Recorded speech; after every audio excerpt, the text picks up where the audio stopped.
Yaman, let's talk about Gurgaon and the developers and the builders that we have here. What do you think? Who's controlling the market right now?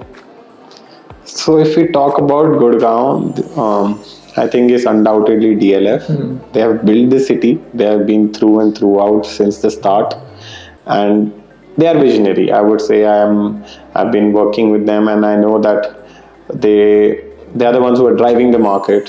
Say making a product and selling an apartment for 100 crore rupees is something to be maybe unbelievable for a Delhi NCR market. But 100 crore rupee apartment. It's being sold by DLF. It's on Golf Course Road. There's a condominium called Camellias. Okay. And they sold an apartment. But they sold in fact 2 or 3 in my apartment at that price.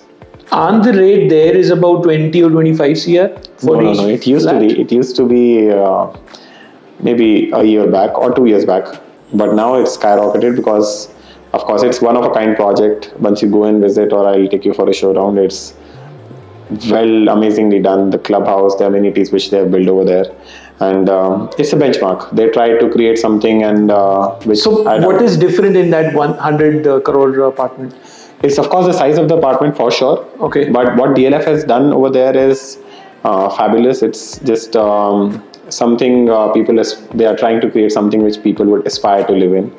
The clubhouse, the amenities, the lifestyle which DLF is trying to. So Camellias is not a new project. It's an old project. It's I would say a new project, but 2-3 years back. 2-3 years back. Because a lot of people have also moved into that society, and people are living there. Yeah. So what I understand is that when a developer is building something 100%, especially like DLF, so once it is 100% sold, only then they will start the construction. So how come they're selling? Or are they reselling this project? No. It wasn't 100% sold. It's a high ticket. It was always a high ticket size product.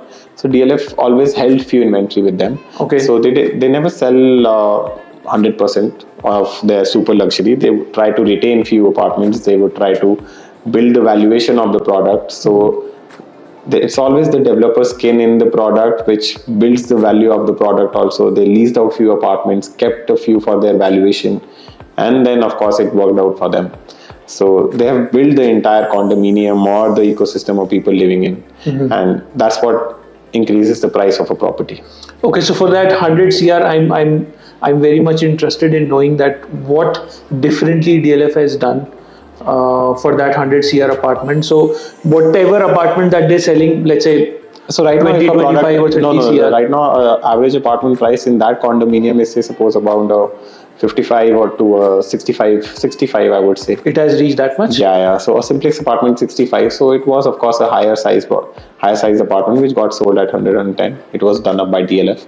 And it wasn't something which was actually a bubble or a valuation done by DLF. It was actual price, and it's a well-demanded product in the market. It's one of a kind. So you don't find that product. And DLF. Have you done that deal? No, we have not done that deal, but we know it, and everyone knows in the market about it, and it's not something which is just And created. who has taken that flat? I would not disclose it there, but I can tell you otherwise. Yeah. Okay, sure.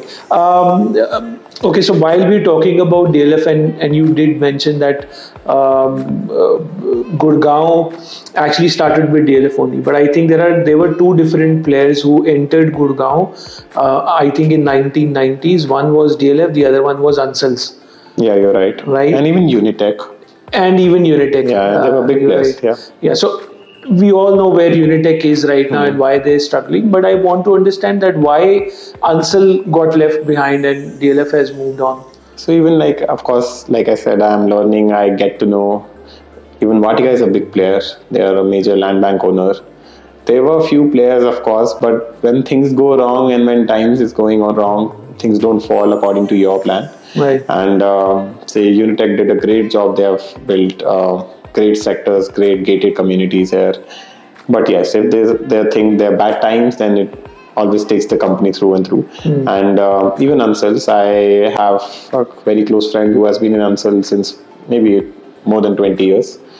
It was just some cinema hall fire. I don't know if you know about that. Yes. And that things keep on turning backfire on you, and products doesn't sell. the money is not flowing in, and it's just the bad time, and then there's just the domino effect of a downfall. But in terms of yes, you have to be stagnant, you have to of course be prepared for the bad times. That's what teaches you. And there are people who came and go, but DLF was always there, and because they planned properly, they had a proper risk analysis of when the market will go low, what things they have to do, and right now they're driving the market. Sure. Again, let's come back to DLF and tell us what are their upcoming projects and where all they're coming. So DLF has few launches lined up. There are a few in other cities also. There's one in Mumbai, there's one in Goa, and they're doing a great development in sectors 60, 77, 76. I don't know if you have heard. They recently sold a project, 1100 apartments. Day one sold at a 20k price and 20,000 per square feet. So every apartment averagely costs around 7.5-8 crore rupees in that location. Okay. But yes, DLF is again building an ecosystem. People who believe in DLF, they're buying DLF, no doubt. And like I said, they're market leaders. And then they'll get 150 acres of condominium and a gated lifestyle, which Gurgaon will see in coming time. And their launches back to back in this year and other year also, and they'll build a place where people would like to stay in. So if you talk about the connectivity over there, you will see, okay, I would rather stay on Extension Road or maybe Golf Course Road. But what DLF is building over there in terms of connectivity, you can straight come from NH8, you go to the Cloverleaf and you will reach their condominium. So yeah, so I understand, once you're inside your community or your society, you're safe, because you're in a DLF society. But at the same time, I'm not only talking about DLF, I'm talking about the other developers as well, who are in 102, sector 82, 77, like you said, 37, 37A, B, and stuff like that. So once you're in your community, you're safe, but once you're outside, the government needs to take the charge and do something, right? Yeah, right. So how the government is acting in it and coping up with these builders, so that the commuters who are actually coming from Delhi getting a safe zone and safe environment. The government of course plays a major role in development and the roads infrastructure, and where I think in Gurgaon a lot of action is going on. If you have seen the Sona Expressway to the Delhi-Bombay Expressway, to something, government is doing a great job on Dwarka Expressway. But if I talk about a little bit of internal roads, it still can be done better. Say suppose even Shashank Lok 3 or something on Extension Road. So even a developer can take a charge on it. A few, I guess the leaders are doing it. But if everyone comes on board and does their road development and everything, it will build a great infrastructure.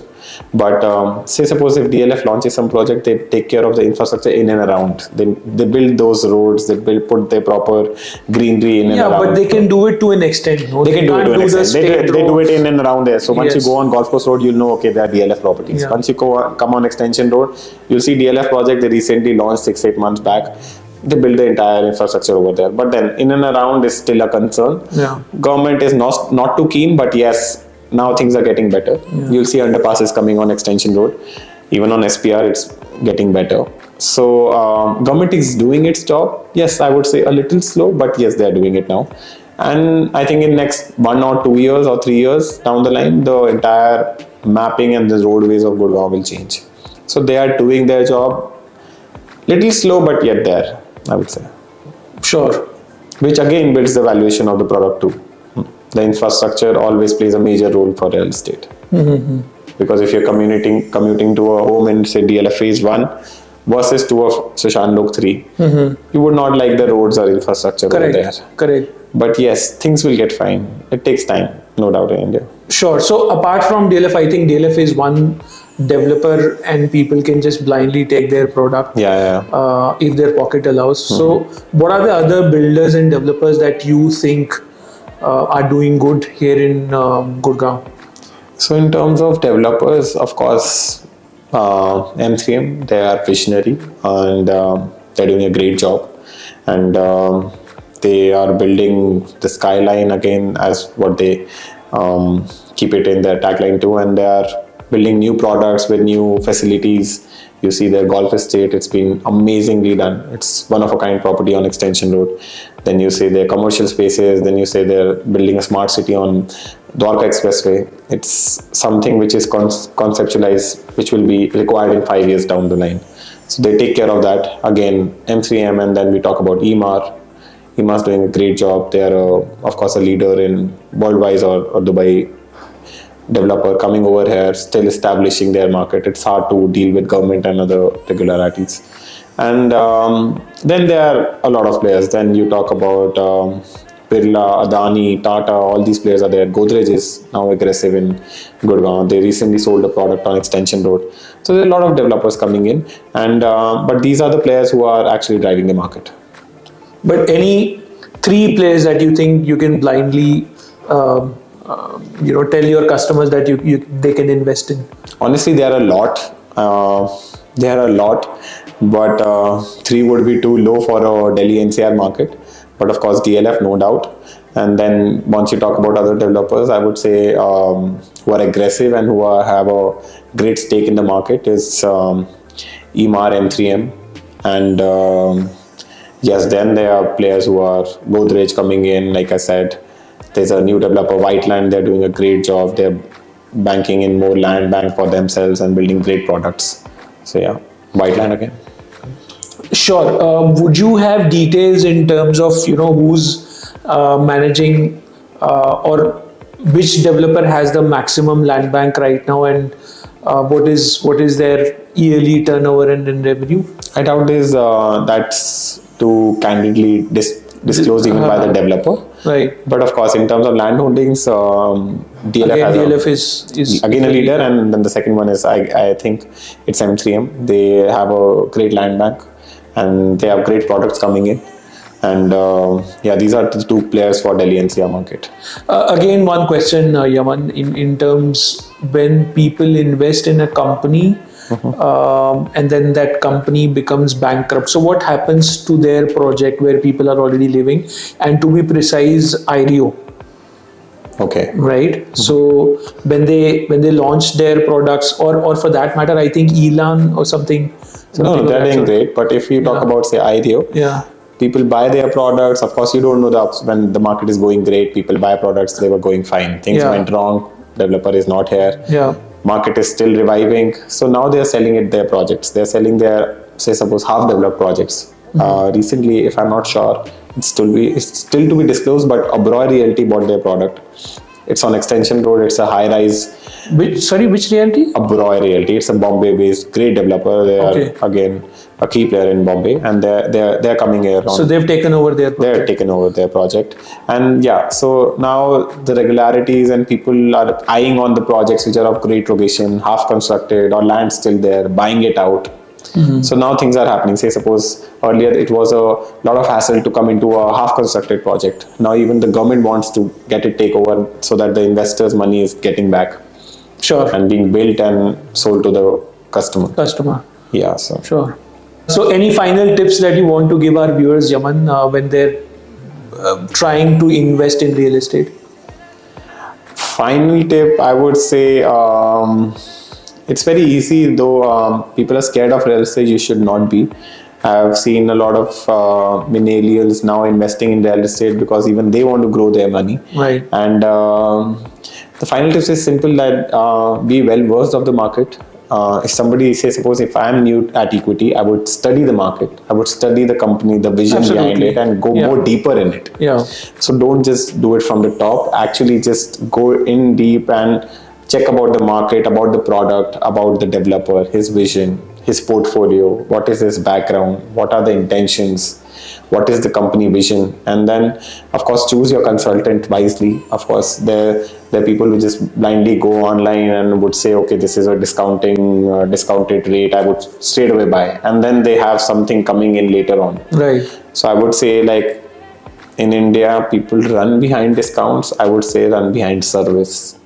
Who's go giving for a premium property. Yeah, or I would say not even premium, go for the property you like in the market, but choose the person who's providing you service, a credible person rather than a discounted person. Because a discounted person will give you the discount and run away. Then he'll not stay throughout. He'll not stay when you have to exit the property. Right. Because he got a little bit of cake. Yeah. Rather, I would pay an extra penny or an extra rupee to someone else who would actually stay through and throughout and be there for me. Yeah. So this is what we miss out and what I've learned. And the tip would be, yes, be wise and keep doing your investments. Okay. Thank you so much, Yaman, for joining us today and sharing your insight and your knowledge about real estate. It was lovely meeting you. Likewise, it was great. Okay. Thank you. So a great initiative taken by Mayank. He's spreading knowledge and meeting people, meeting market leaders, and I really felt good to get to meet him and spreading the word and knowing the insights about the market and real estate industry. He was pretty prepared and I've seen the audience and I've seen the engagement. So it was a pleasure to being hosted by him and be a part of the podcast.